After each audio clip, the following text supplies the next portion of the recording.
In March of 2019, a rescuer notified us about Jackie, who was sick, blind, and living in an empty litter box on a woman's front porch.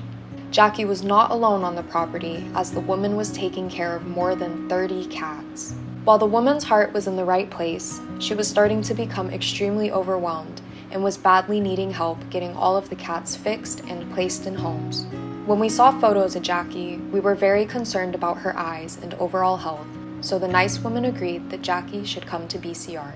She arrived the very next day in a large carrier, sitting in the very empty litter box that she had been living in. She had a severe eye infection and worms, but was otherwise healthy, clean, and well-fed.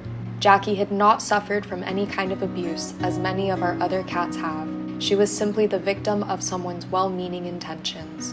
Even though her living situation was overwhelming and not ideal, we are thankful that Jackie was still being taken care of to some extent, and we are even more thankful that we were able to bring her home. Now, Jackie gets to live her life as the princess that she has always been, thanks to all of your love and support. What an honor it is to be graced by Miss Jackie's presence.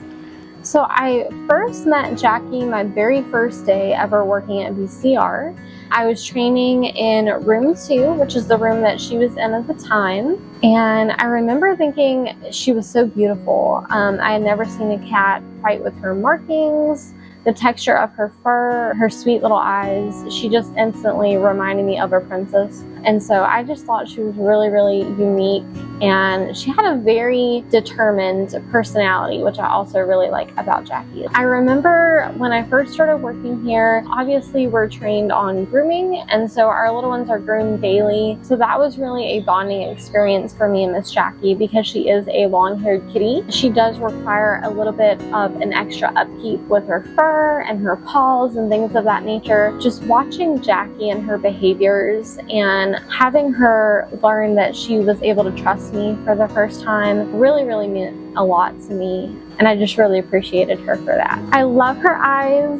I love all of her hair and her fur. I love her personality. She is a cat that will let you know if she wants more of your attention. So if you come and you love on her and then you have somewhere else to be, she will stick out her paw and let you know that she is not done with you yet. She wants you to be right there with her and paying attention to her. And I really like that about her. She is very much a cat that knows what she wants and when she wants it. The first time I met Jackie, she was still in house 1, and I was a little intimidated by her, honestly.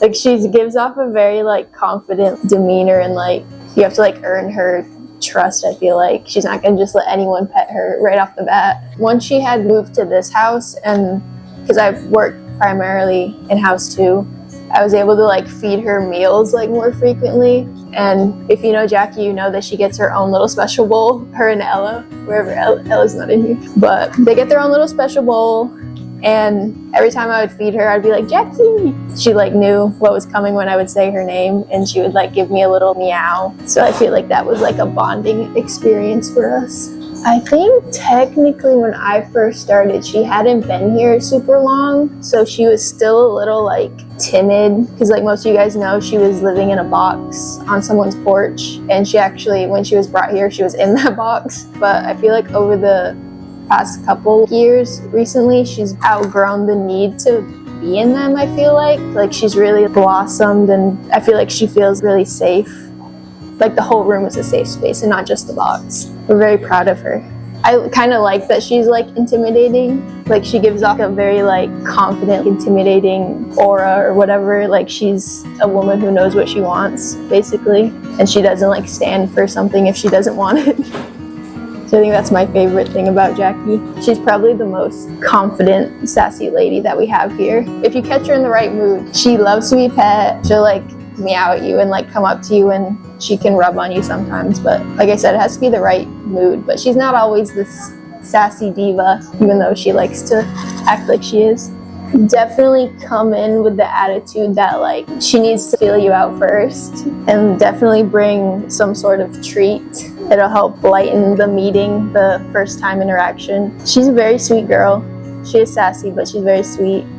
I've known Jackie for 5 years now. I think I just remember thinking she was just a very fluffy cat, and then like her eyes was very interesting to me because I'd never seen a cat with like their third eyelids like exposed like that. For the most part, if she sees me, she lets out like her little meows and she jumps from wherever she's at, and it's like she floats. She runs up to me and it's like a little floating cloud. Or I'll hold her like a little baby for her spa days and she's just completely relaxed. I guess because she's long haired, her toes get really gunky and sometimes they can get irritated. So once a week we soak them in some warm water. I don't remember what the Epsom salt. We soak her little toe beans in that, and she just lays against my chest afterwards, and then I just check her little beans and stuff. But it's just to help, prevent any inflammation or anything like that in her little beans. When I met this cat, like I kid you not, she literally just hid all the time in her little boxes. But over the last couple of years, she started being more social with the other cats. I think the cat that really kind of pushed her out of her comfort zone was Ozzy, because he did not care whatsoever. She did not want him in his space. You would go in there and he would just be like loafed on her. And after a while, you'd find her purposely cuddling with Ozzy or like Poppy and the other cats like that. I think she even lays with like Emma and Cassie as well nowadays. Whereas before she used to be very like antisocial, didn't see her hanging out with any of the cats. Now she's a little social butterfly. Probably just how fluffy and sassy she is. She's a very sassy lady. Anytime she gets the zoomies, it's just a ball of fur ping-ponging off of the floor, playing with anything and everything. She really likes the bigger toys too for some reason. Bring treats, and she loves like behind the ear scratches and under the chin, and don't brush her back in. She doesn't like her lower back being brushed, but she loves getting groomed all throughout her little mane and everything. That's her favorite part.